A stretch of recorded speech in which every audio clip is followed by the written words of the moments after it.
So this video called EMF blockers was not made yesterday. It was made over a week ago.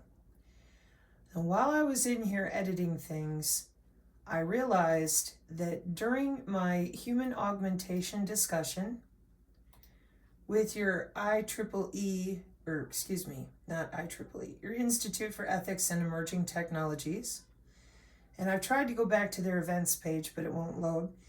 They are a techno-progressive think tank, okay? So here they have postdoctoral research fellowship on AI and human cognition. And it looks like November 2023, applications already closed, just stuff like that. So here's this big think tank, and during the section that I read to you, with a video that is now on the channel, called Transgenics, Tom Horn, and the IEET, okay? In this video, towards the end, I am reading to you how in there, let me see if I can get this to load. Yay! Okay, so I'm reading you this document.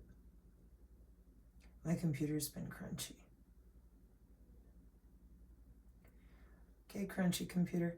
And in this document, I then took you here.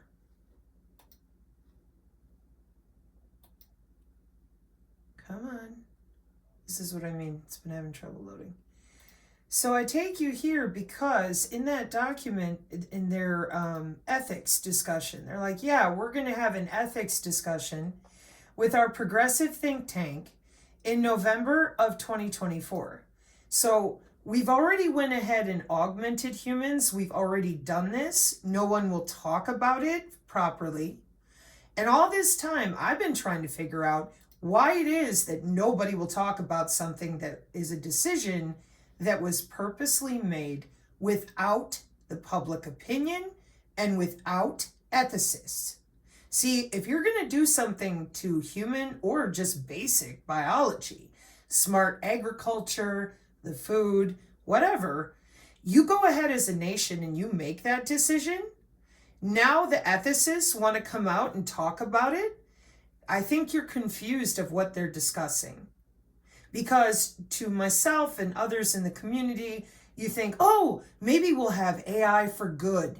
Maybe we won't be full of biosensors soon. They'll let us live organically, right? It's transhumanism with something that I read to you a long time ago, like months ago, from a college textbook in 2022 called Posthumanism. Abstract. Posthumanism and transhumanism are often identified. However, modern researchers indicate the fundamental difference between these intellectual schools. So you mean to tell me that transhumanism is an intellectual school, and yet we're not even allowed to discuss it? Yeah. That's weird. So the fundamental idea of posthumanism is the rejection of biological, ethical, and ontological anthropocentrism. So let's define that, because I know what it means, but I'll bet a lot of people don't, okay?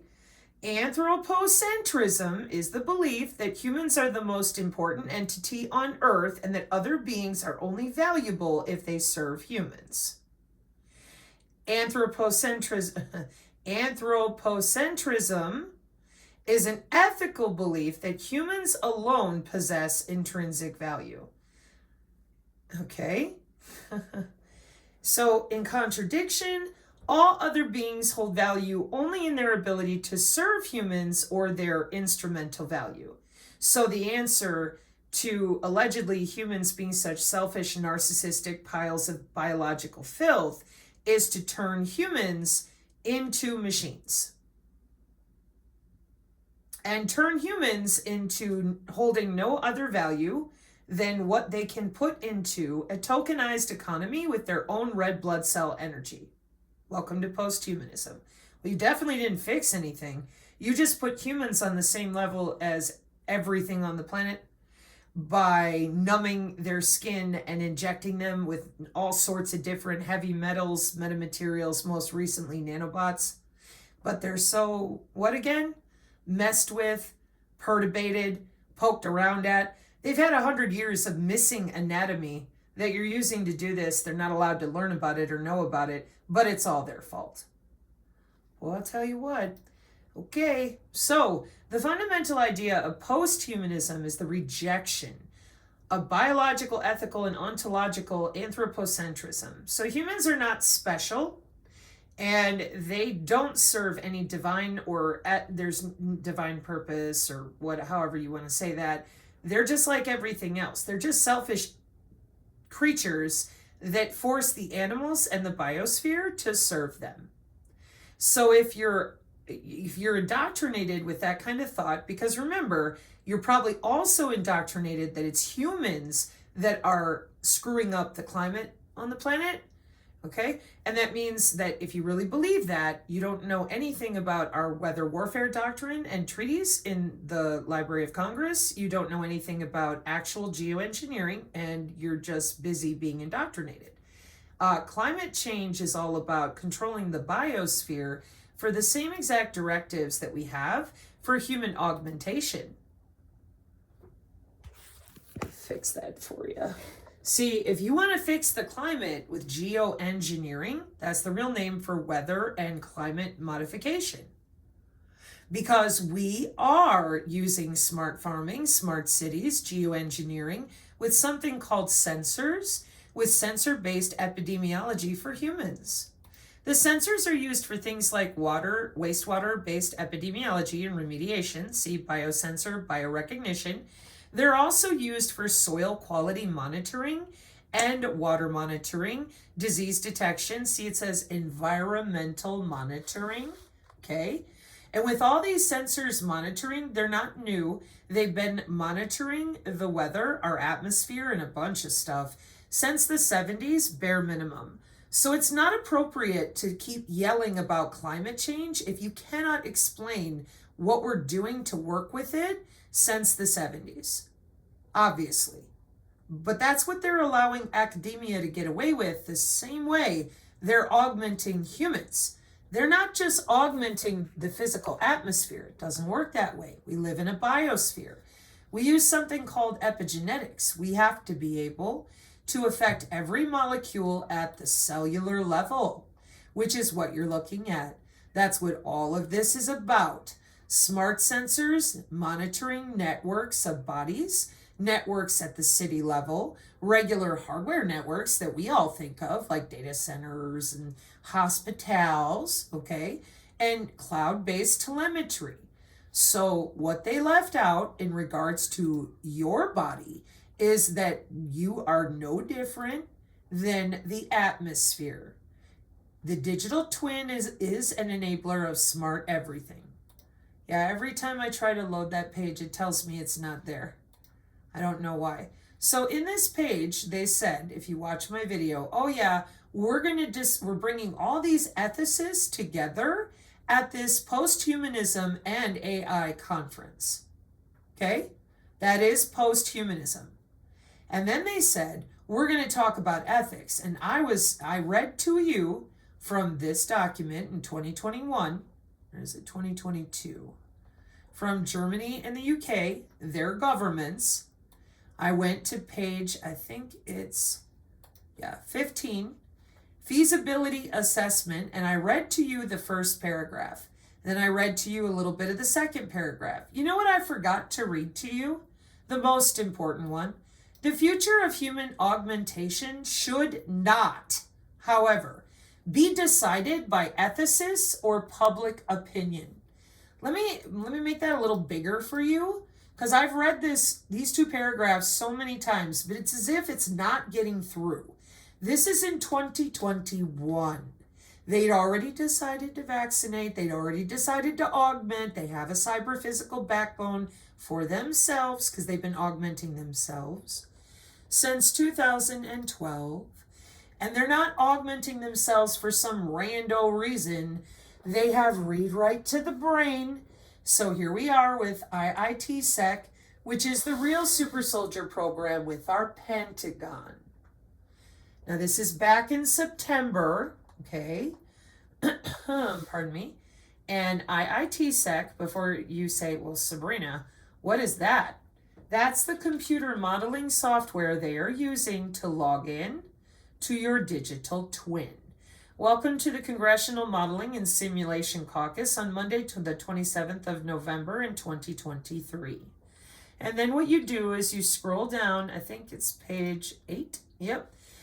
DoD, Department of Defense, Real World Digital Twins simulations using software to log into human bodies have been simmering for half a century.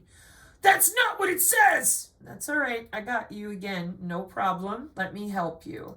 Welcome to Nanotechnology and Combat Casualty Care with the Department of Defense 2 years ago. Different companies, different things we talk about here on the channel.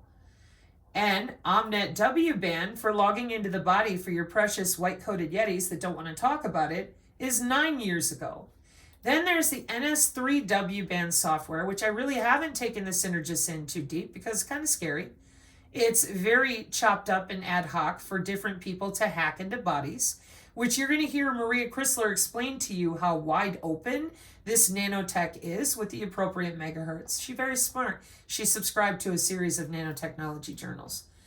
So we have modeling software like I just showed you that is only for the Department of Defense.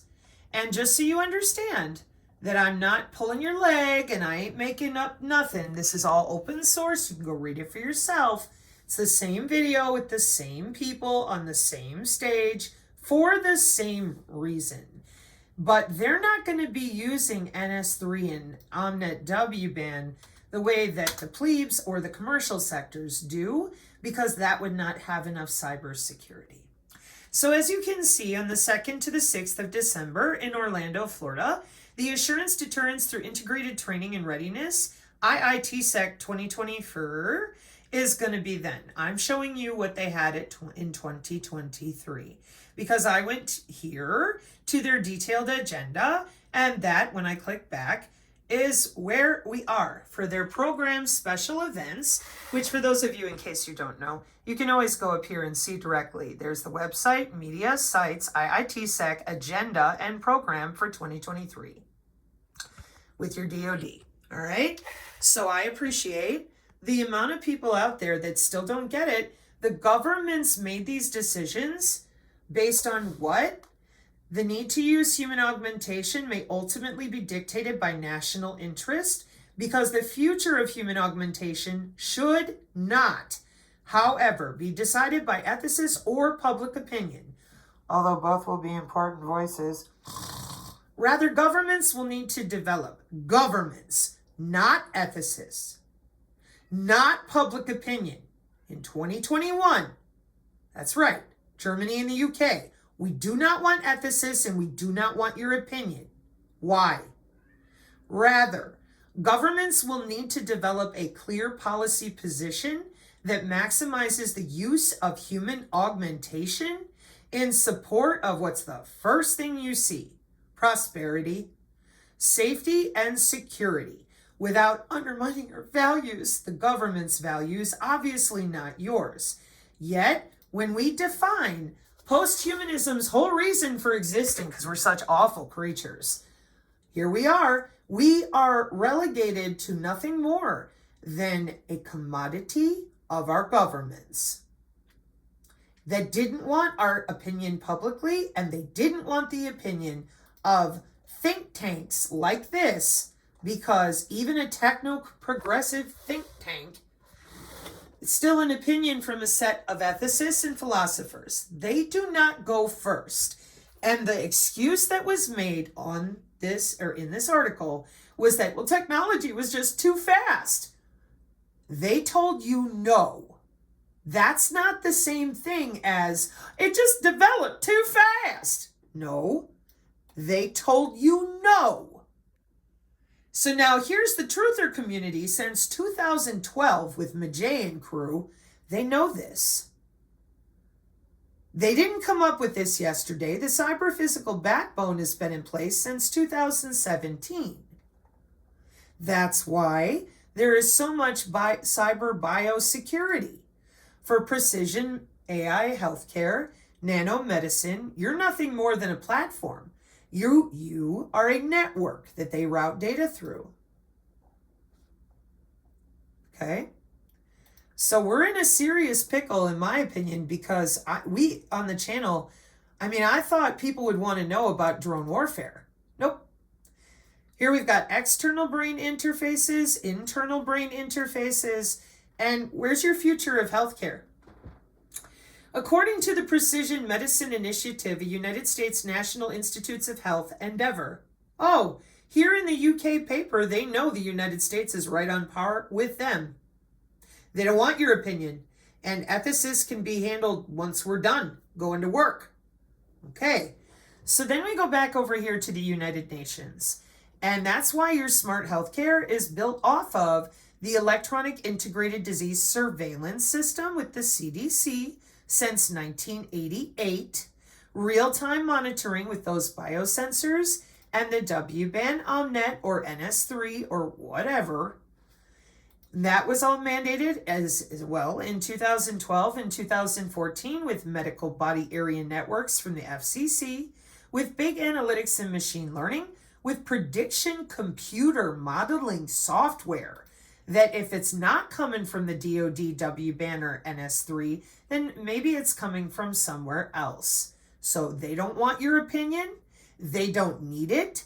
No president, no Congress, nobody's going to change what the nations of the world have chosen to do with their own populations. And that is what we're dealing with.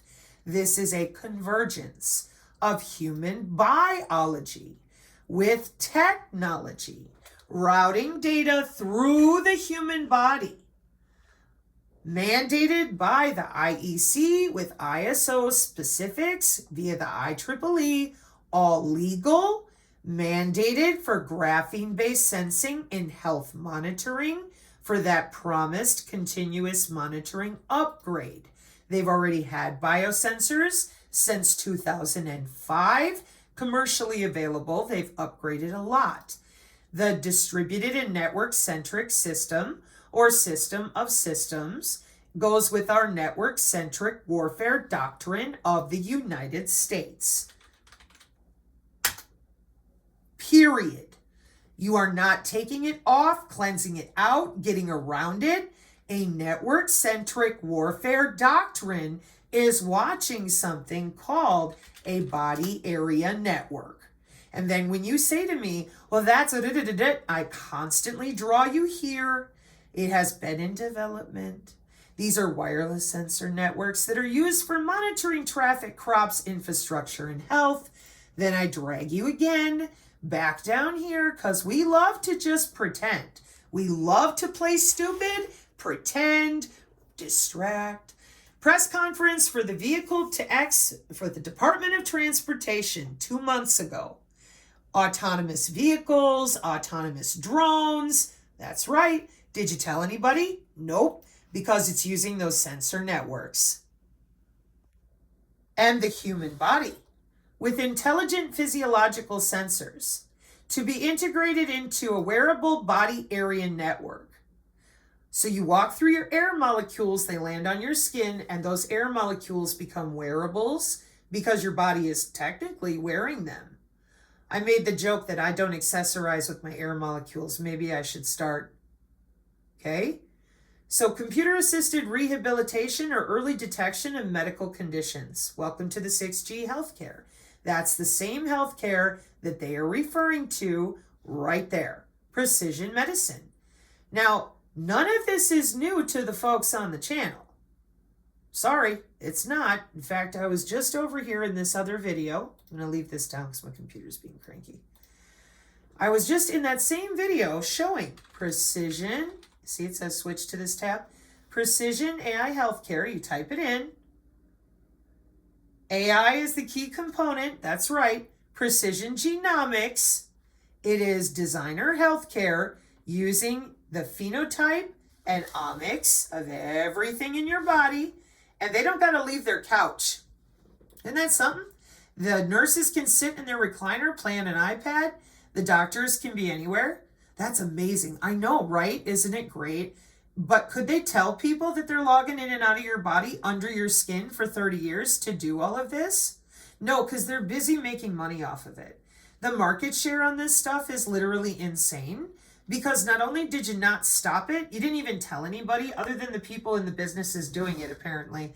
Then you keep telling people when we ask about translational science and medicine, that does say clinical. That's correct. You keep lying about it and telling people, oh, no, they're going to turn it off. It's the mark of the beast. Jesus is coming. The aliens are coming. Why can't you just tell people what you've been busy doing at your hospitals? Why is this so difficult to talk about? These are your jobs. And especially these are the jobs with people who are in their 20s and 30s. So if the adults in their 40s and 50s refuse to read, won't even talk about it, and you wonder why we have so much division between parents and children, these are jobs. They're going to school for this. And would it surprise you to know that every time I pointed that out, it doesn't seem like anybody cares? It surprises the shit out of me. I mean, when I can click over here, hang on. That one's easy because they're easy to find. With molecular communication at MIT, boom. Cambridge, boom. It's right here. The Internet of Everything, the Internet of Bio-Nano Things. What's it say? Biosensors, wearables, drug delivery, blah, blah, blah, microfluidics, blah, blah. Okay, so here's a college student in an undergraduate degree in the Department of Engineering at Cambridge. No, Sabrina, no. How about Rice University? Is that okay? No, Sabrina, no. And I'm like, what are your kids doing in school? Right. So here's where another major disconnect is, yeah? Okay, but we got to bring everyone together when all you've been doing is driving them apart. Focusing them in all the wrong areas in which you're not doing your jobs, protecting the border and all this other crap, but they're so busy watching your shit show and television, they don't want to know. They just want you to fix it. And you don't give a fuck what happens to people because you have a post-humanism agenda they know nothing about. They don't know what posthumanism even is. So, posthumanism versus transhumanism from the end of exceptionalism to technological humanism, September 2022. And what I did is I scrolled down to two very important components. While posthumanism implies a rejection of anthropocentrism, transhumanism either retains the central position for man or does not problematize man's position among other objects. Transhumanism can be viewed as a reinforcement of humanism, while posthumanism draws attention to the crisis of humanism. That says 2014 as a reference in case you don't see it or hear it. Transhumanism attempts at overcoming human intellectual and physical limitations, while posthumanism tries to overcome humanism. This article discusses the scientific, ethical, and metaphilosophical foundations of posthumanism, as well as the socio-cultural potential of the ideas of transhumanism. One of the consequences of the development of the science of life is that features that were previously considered species-specific for humans are attributed to other objects. As an example of this trend, one can cite the emancipation of consciousness. In the 20th century, some animals were endowed with higher mental functions. Then discussions began about the actualization of consciousness on an artificial carrier in the possible presence of consciousness in plants. A natural result of this process is a modern version of panpsychism, which is accomplished by a discussion of the proto-phenomenal properties of the world. 2021 and 2013. Are you loving all these big words? Isn't it great? Let's end human exceptionalism, and this approach limits the study of some phenomena, for example, consciousness. Excuse me? Yeah, so you see how we suck so bad because we look down on everything except ourselves, all right? So the expansion of space for the spread of consciousness in the world, because we gave it to animals and plants, has led to the endowment of things with consciousness. Things with consciousness. But you don't even know what consciousness is. You don't define it. You don't describe it. And you don't study it. You don't. You lie about it endlessly. So you made these decisions without resolving your consciousness conflict. Well done. So posthumanism actualizes this process through the idea of the need to abandon anthropocentrism due to the obvious end. The obvious end of human exceptionalism. However, this approach limits the study of some phenomena. For example, consciousness. The psychological problem indicates an explanatory gap at present. There is no generally accepted idea of how consciousness in the form of subjective experiences is inscribed in the world of physical interactions. Well, that's fraudulent. That's a lie. They do know. The problem of the connection between the mental and the physical is currently so complex that some scientists declare its fundamental insolubility and point to the probable cognitive closure of man in relation to the mind-body problem way back in 1999 when they went real hot with body area networks and transhumanism, making themselves augmented with organelles and chips in their brain to use synthetic telepathy. Well, I'll tell you, if I was doing that, I wouldn't want anybody using natural telepathy because then I couldn't hear them. A consequence of one of the elements of the hard problem of consciousness is the lack of generally accepted ideas about the function of consciousness in modern science, because you hit it all. See how this works? We're having an ethics discussion after making decisions 5-10 years ago. Oh, we can't find consciousness because we hid it in certain universities to use it for ourselves to become superhuman.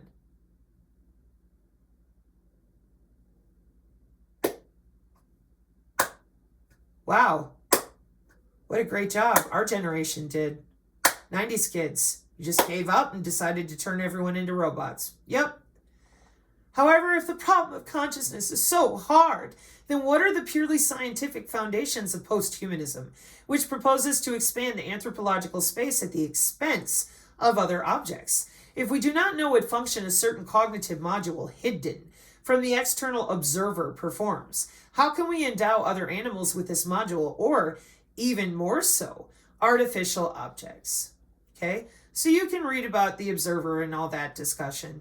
The posthumanism with its vector to expand the presence of consciousness in the world up to the animation of inanimate objects turns out to be a form of animism and contradicts science. The position that humans do not have a certain unique property because we are comfortable with the rejection of anthropocentrism can be called ethical and political, but by no means scientific. Therefore, posthumanism cannot be considered a scientific doctrine. It is an exclusively ethical or political concept. Well, that makes sense. Let us turn to those purely ethical consequences. The author divides the ethical consequences into two groups. Number one, decrease in the value of status of man due to the appearance of non-human subjects of morality. So when AI shows up, you're not nearly as important. Number two, decrease in the value status of man in connection with that same socioeconomic change. So then they give an illustration about people at work. And let's see, hang on. In the author's opinion, this example illustrates a trend towards the expansion of the space of ethics, which leads a shift in focus from humans to other objects, like robotoids and AI, up to a critical decrease in the ethical status of man. The acceleration of innovation and robotization has led to a new round of discussion of technological unemployment, a decrease in the number of jobs due to technological changes. Optimistic views of the problem point to compensation effects. Although technological innovation may indeed lead to job losses, these effects are temporary, and in the long run, technology will compensate for job losses. Then they argue about that between themselves. But they already did it. So why are we arguing about it? Of course, the very possibility of freeing man of routine work and of work in general cannot be considered either a fundamental problem or a negative phenomenon. On the contrary, life without unnecessary, work is an image of the desired future. However, it is highly likely that the economy of the future will not need man, which raises the question, why save man at all? And even more so, improve the quality of human life. This extremely tough and unpleasant question is likely to be raised by economic expediency and aggravated by the loss of man's status of exceptional value. See how this works? These things have already been thought through, discussed, decided. Economic development tends to increase efficiency, that is, to automate production. Accordingly, if in the long term man is redundant for economic development, then posthumanism corresponds to the economy of the future as a value foundation. Tokenized economy, whatever value you can put in is what you get out. The point is not only that man will not be needed as an effective economic entity, he is losing the status of a valuable object in principle, which is intensified by the loss of the position of the most complex object in the world. It's because now AI is more complex. Biology and psychology have made man predictable, and technology has made man controllable. The thing becomes an object much more complex and valuable, as well as less predictable. In other words, effective economic development benefits from shifting the value focus from humans to other objects, including artificial ones. As a result, posthumanism becomes a superstructure over the emerging economic basis. As technology develops, capital will be less and less interested in man. Thus, posthumanism becomes the ideology of a new state of capitalism. Boy, they didn't think it through. Oh, no. No, they have no idea. No, no. There's no such thing as human augmentation. Oh, no. No, we're not really hacking at the level of shotgun epidemiology metagenomics. Sensor-based epidemiology and shotgun metagenomics. We're not really using epigenomics, proteomics, metagenomics and genomics, metalanomics, transcriptomics, microbiomics. Here's your bioethics, ecology, genetic engineering, biomechanical engineering, bioelectronics engineering, systems engineering. There's your mechanical electrical machines, the MEMS with the sugar and spice since the 70s, bioanalytics, computer biology, biodata science. Did you hear me about the biomems being from the 70s? All of you that are so excited and pretending that you're going to turn the system off. The history of SPICE program starts in 1968 at the University of California, Berkeley. What's that? What's it for? SPICE and Fortran and MicroSim and all this. What is this? What is syntactic sugar? Syntax changes in computer programming that have to do with, oh, excuse me, I've got the wrong paper. That one is correct. Hang on.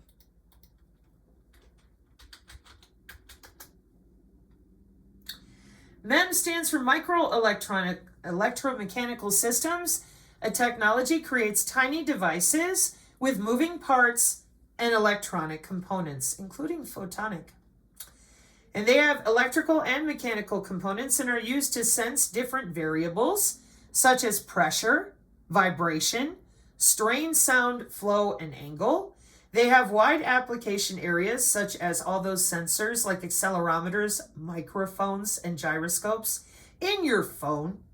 Wow, amazing. And back here, when we started playing, well, not started, but while we were playing around with all these different integrated circuits, we have sugar and spice with our IBM, our Fortran, and all the other ways that we use to watch back then in the day. So reading you all these different programs won't help. But I'll leave this here for you so you can see them. They use different programs today. They're updated. April 2023, writing a SPICE Fortran-based program, navigation and ancillary information facility, direct out of JPL.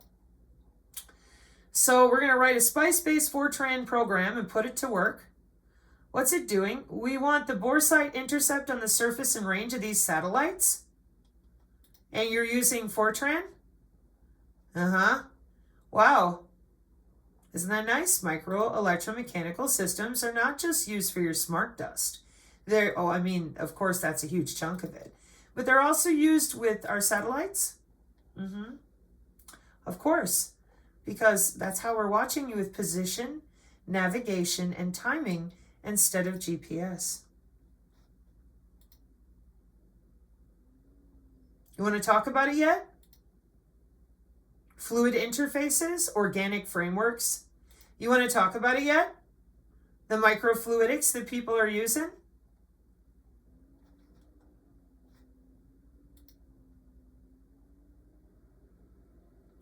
interbody communication for biomedical sensor networks, the VLSI implementation of a modified algorithm, 2007, Engineering and Medicine, 14 highly influential citations. Okay, very old. What do we see? 2007, what do you see? The sensors. That's right. So the MEMS with the Fortran and the SPICE that we were working on in the 1968 at Berkeley with ARPA and all that, and we're still using these programs. Of course, legacy systems. So those of you that have declined to tell anybody what's been going on, let me zoom all the way up here to the top and close this up for you. This is a biodigital convergence framework that brings together engineering, nanotechnology, biotechnology, information technology, and cognitive science. It's been working for 20 years just fine because nobody bothered to tell anybody else they were logging into the human body under the skin. Because you can imagine that if people knew that, and if they knew that the whole goal was to turn people into AI robotoids that were more viable for their economy, then they would understand why these decisions were made the way they were. They were not made with the public opinion and a bunch of ethicists sitting around a table. They were made by the governments themselves in the interest of national prosperity, safety, and security. The future of human augmentation should not be decided by ethicists or public opinion. Rather, governments will need to develop a clear policy position maximizing the use of human augmentation. 20 years of genetically engineered machines teaching our college students what to do with them. What are those? The iGEM synthetic biology open language machines. Okay, so they're under your skin. They got a little wetware app on their phone. They log into you, aim and fire. So,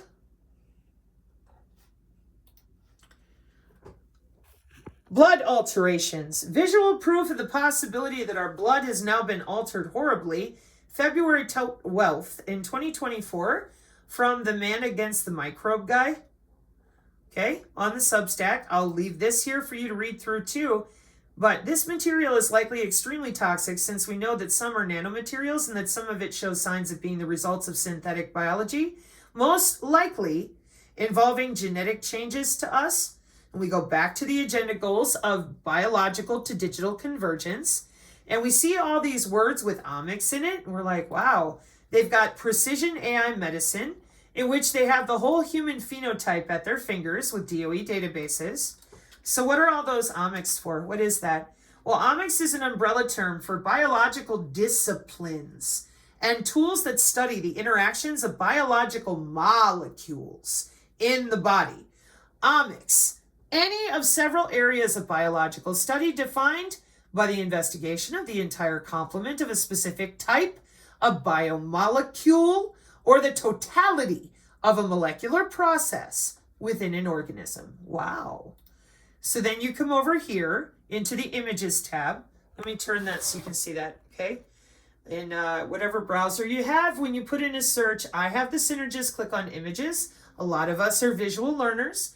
And it's also more helpful when choosing what to read because if you can recognize the image, then you can figure out from there and reverse engineer what are we looking at, okay?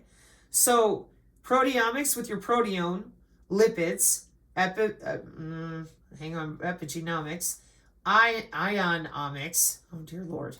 And then of course, DNA, RNA, proteins, DNA origami, protein folding, sugars, nucleotides, amino acids in your lipids, and the metabolome, metabolomics, the proteome with the different proteins, like I said, protein folding. So you guys are still talking up here with RNA and throwing fits. You're not even in the world of multi-omics. You're just not. The only one that I've seen come out and talk about this is that lady Lisa McGee from Vax Choice with the DOE pathogen database. I have not seen any of the rest of you touch it. You won't even get near it, and it's all right there. Metagenome analysis, metagenome assembled genome, combined assembly, bacteria, eukarya, organisms, projects, strains, all that stuff. And that's why she said, she's like, when she did her interview with Maria Z, they got an IP address to your body area network and they're playing around, not just inside your genome, but anything they want. It's at the molecular level, folks. So, can anyone explain to me what good it did to lie about all of this for the last 8 years, where we were supposed to be, I would imagine, discussing these things, rather than letting the COVID get deployed, everybody complaining, making up complete garbage about ops and this, that. No, this is the way of the future. And no one politician and no one nation complaining about it changes anything. Let me give you a visual example of why. I think it's kind of important because people, I'm really grateful to the person. It's just my comments on the channel. They're all public. But I'm very grateful to this person because this video is really instructive today for my family. I've talked about it. I've found a few things, but this was great. If I can get my computer to click. Come on, you. There we go. And so I showed my caretaker, and it made now about 50% of the stuff that he still couldn't quite understand. He saw this video and it has such great rock music. He's like, oh my word. And I said, I tried to tell you. So let's watch.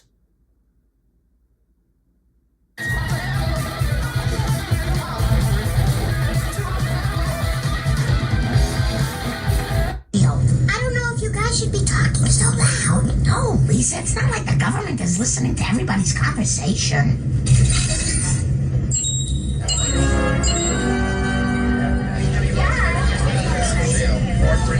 Hi, I'm calling about your meat lovers pizza. I like meat, but I don't know if I'm ready to love again. You hang up first. Oh, you hang up first. Okay. She hung up on me. But we're fugitives. We should just lay low till we get to Seattle.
went to the post office and it said that every county clerk or some position like it has a special iPad in the 6G connected to every body area network in their local municipality. Boy, those look nice, don't they? I'm not asserting that they're the same. I'm just pointing out it's the same type of equipment. And I do live in West Virginia. And the company that went to our local post office was out of close to your Langley type of stuff. I mean, if it's this generic, y'all are using it, it would just make sense.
There she is.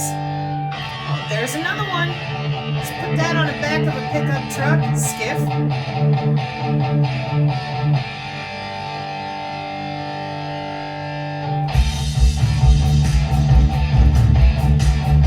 Synergists, I told you it's hard work.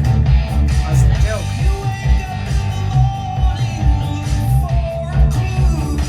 Pop-ups in the desert or in other harsh conditions.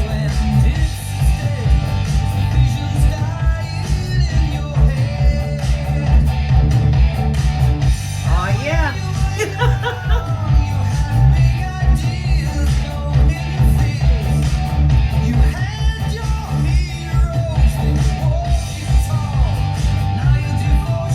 There she is.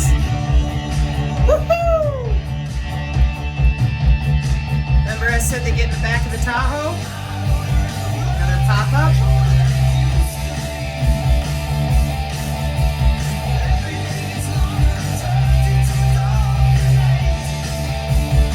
Said you need a laptop?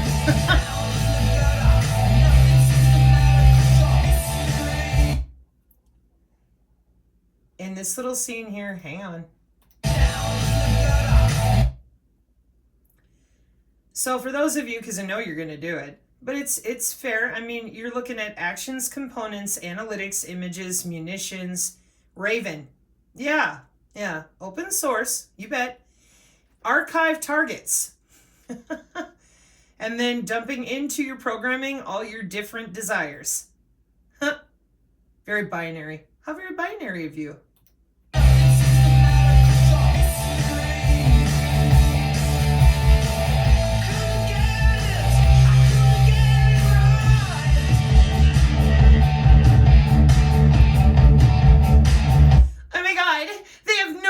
What they're doing. Save the children. In reality, make the children go to work and do the job. Tell them the climate is dying, they have no other choice, and their parents sold them out and destroyed the planet by driving SUVs.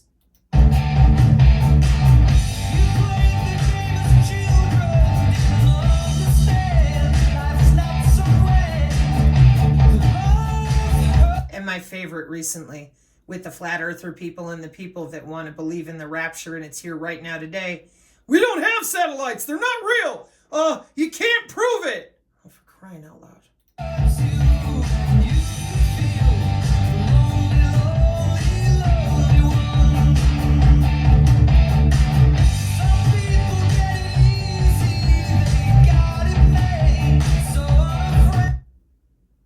Yeah, I'm going to put my EMF product on. You see that bubble? Remember when I told you it was a lot like the Gungans in Star Wars? in their little plasma bubble. Oh, yeah, So here's a visual, and you can bet, since those of you who are with me, I showed you Palantir's beautiful software. But they're just so stupid. My precious babies, they're so stupid. Yeah, okay. That's a striker. Right here. These two. Okay, Humvee.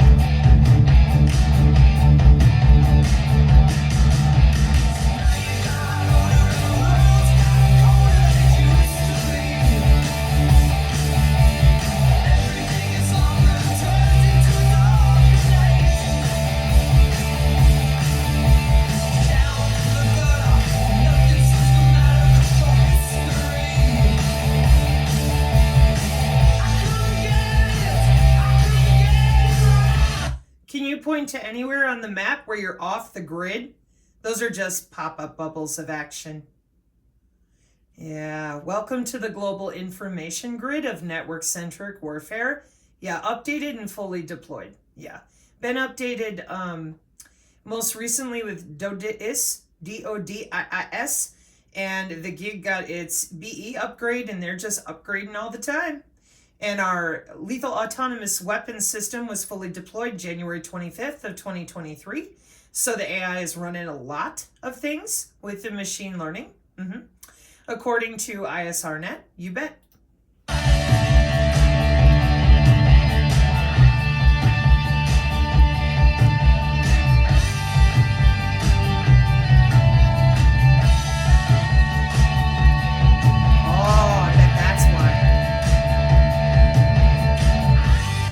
I've been trying to figure out why, for such a big bird in an MQ-9, is there an MQ-9 singularly tethered to each American body?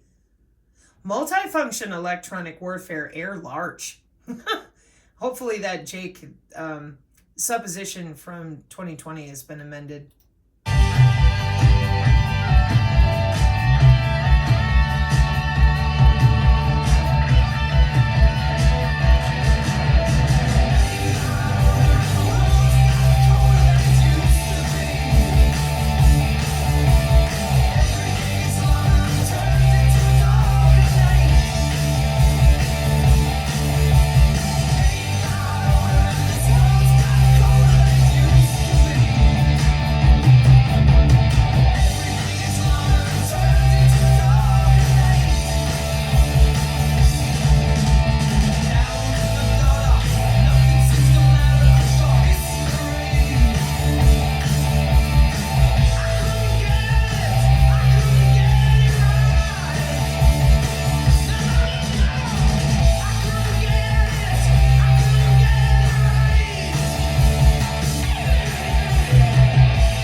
Did you put that on the end? Oh, cool. So, thank you out there to everybody. If you get a chance, thank you, Mr. Franklin Jones. That was an awesome video from my family as well, as I mentioned. Synergists, stay strong out there. Remember, transhumanism and posthumanism is a choice. If we want help from any of these divisions, any of these people, the public needs to know this is a warfare doctrine, not a bioweapon, and not something you can cleanse forever. We need to talk about these body area networks. Mark 5:36, amen.